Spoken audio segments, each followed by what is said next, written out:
Hey people, it's Jim. Just the follow-up to the first part of this, and the reason why I think I was led to do it that way. We can show each other the accoutrements of prepping, we can show each other the things of prepping, but none of us can help each other make the harder decisions of prepping. And here's the heart of it. Some of you may have people, elderly parents, dependent on medications, oxygen, IVs, so on and so forth, in healthcare facilities or living at home. Some of you maybe have adult children who are living in facilities. Some of you may have other predicaments that none of us are aware of. And so only those hard decisions can be made from the true self, the innermost self. You know what I mean? The divine self. How much can you live with? What are you going to live with? Or, you know what I mean? So, you know, some people may just make the decision in these situations and say, you know what, we're going to gather the family, we're going to bug in, and we're going to ride this out. But here's the caveat of that. If you're one who is making these decisions and you're in a city, at some point the power's going to go out, the water's going to stop running, and then what? You know, in rural areas not so much, you know, but in cities, you know, and studies show we only have a certain amount of time to get out of cities, and that's what I'm talking about, situational awareness. That's why the other video, I think I was led to do it that way, as part of being a prepper.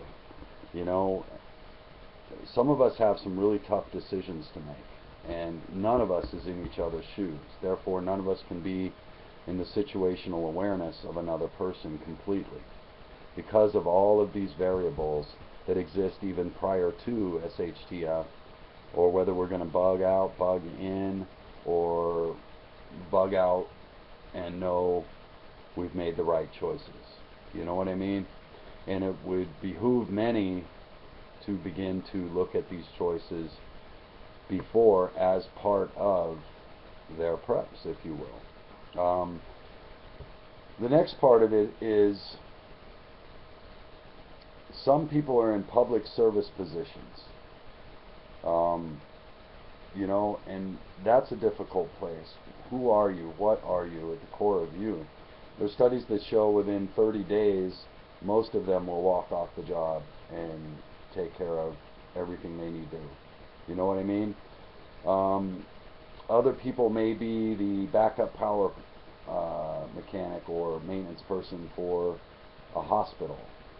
You know, what kind of person are we? What kind of how long are we going to stick that out? How long are we going to be there to help? Can we bear the responsibility of leaving the job? You know what I mean? Or are we staying?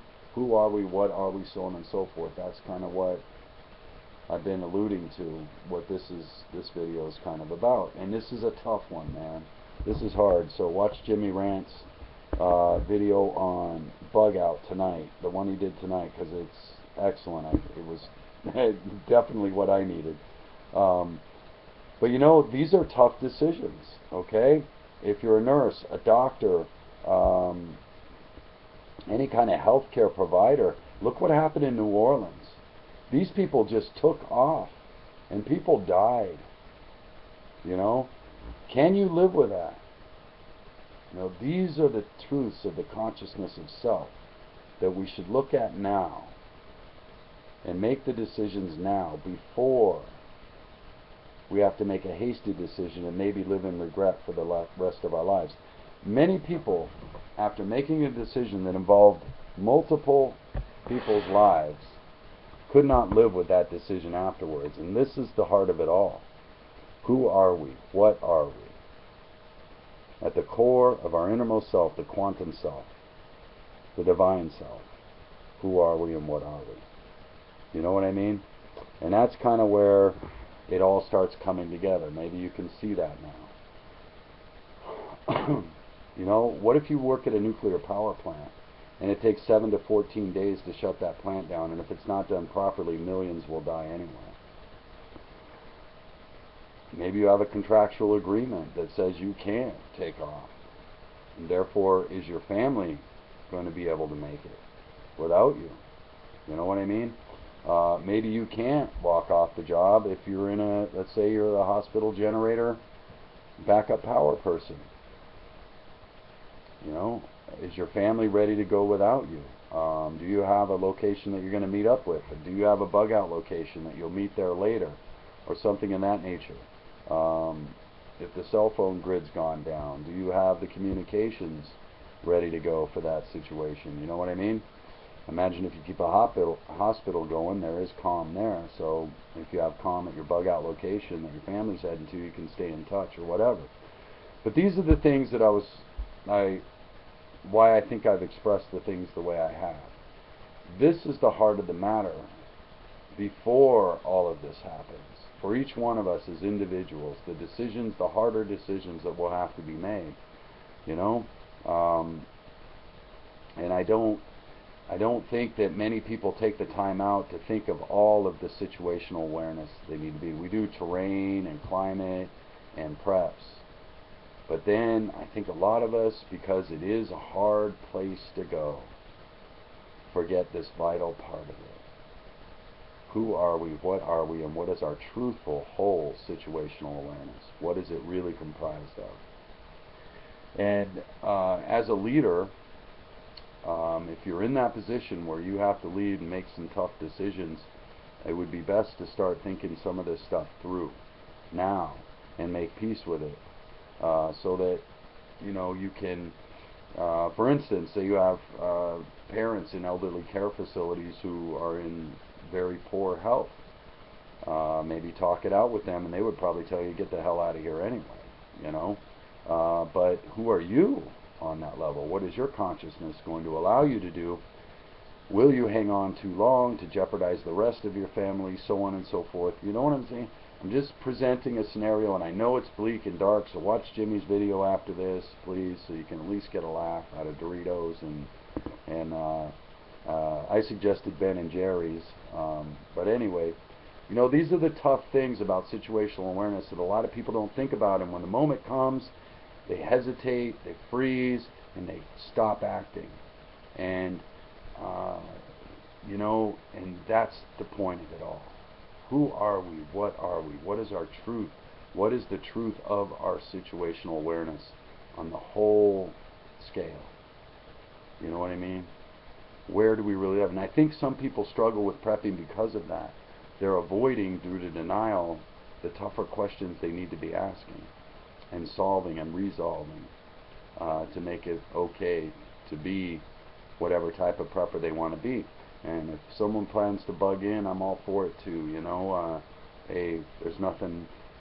Nobody can make any of these decisions for anybody, man. This is all individual. It's all personal, and that's why something led me to do this.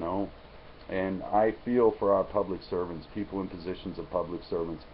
I know that when I served this nation, my wife and I had an agreement that she would get our son to safety, and I may never come home. And that's just the truth of it, the heart of the matter. And and for us, that was okay, and that was my truth, my innermost self, my consciousness, if you will. And talking it out with my wife at the time, we made those agreements within ourselves, so that when the time did come, me being a servant of the people, there wouldn't be any confusion, any chaos, any regret, or any pain and suffering left over. It was all agreed, even to those that I love the most. Because no one can answer these questions for anybody. When the people walked off the job in New Orleans and people died, I don't know who those people were, but I'd like to see the interviews of them afterwards, knowing what happened as a result of them fleeing. You know what I mean? And there's something to be said for that, and it goes back to Tecumseh. Sometimes we have to stand in the face of it all and just go down. And that's the only honorable way to live with ourselves, is to just simply know that, you know. And I don't know what you are, what your truth is at the core of who you are, the innermost self, the quantum self, the divine self. All this has to be answered within you. I just know it's real when SHTF hits the fan. And nobody talks about the tougher decisions. Why? Because they're all personal. But I think that's what causes confusion in preppers. There's a subconscious pulling, saying, hey, wait a minute, you haven't answered this bigger question over here that's going to be catastrophic at a certain point. It's going to haunt you. You know what I mean? There have been many people throughout the history of military who have made a hasty decision and regretted it for the rest of their lives. There have been some who have taken their own lives as a result of it. So that's why I bring this up, man. You know, it's not all about just the accoutrements of prepping, you know, the things of prepping. I think the core of it, to elude some of the confusion about prepping, finding out who and what we are and what we're capable of and what type of prepper we really are, means we have to answer some of these questions in the background first. Those things that are pulling at our consciousness. You know, those ties that are left. You know, what do we have to do there? And they are tough choices that no one can answer for anybody. And that's why I express myself, or I led to express myself the way I did in the last video. I hope that maybe some of that helps, because that's the reality of the situation if SHTF happens. And I know from history and factual statistics that many people leave their position of responsibility and regret it for the rest of their lives. Some people leave their position of responsibility, take care of their family, and never regret it for a moment. But who are you? What are you? Who are you at the truth and the core of yourself? What can you live with? And what is your true plan? What is your whole situational awareness really about? You know what I mean? And especially when it comes down to family members that may be in those positions. And can you imagine being the sons or daughters of those people left in that facility where people just took off and they died? I mean, you know, and that wasn't even really a big disaster, though it was a big disaster, but it was localized. You know what I mean? And just look at the reality of New Orleans, if you will. Look at that situation. You know, for real, look at the situation. And that may help explain a lot. You know what I mean? And no one, again, no one can answer any of these questions for any of us, man. We're all wonderfully made and individuals in this respect. Our consciousness is the one that's going to have to deal with it, you know? You got your stuff, I got mine. We all got our own. These are the things we truly can't help each other with, but I believe is vitally important to begin to resolve should anything go down. Many people just want to say, well, I'll worry about it when the time comes. Yeah, I know. I wish that were the way it could always be, but unfortunately hesitation causes calamity. You know, go out and watch that National Geographic video. I found that today, which, believe it or not, the scenario that I said, that the plague would cause economic collapse, that would cause total collapse, they did a show on it this year. I wish I'd have known that. Heck, I could have just posted that to my video. I did in my prepper tips. It's posted now.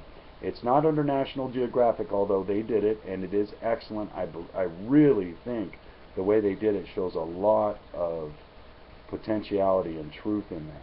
And they utilize the same scenario we have discussed.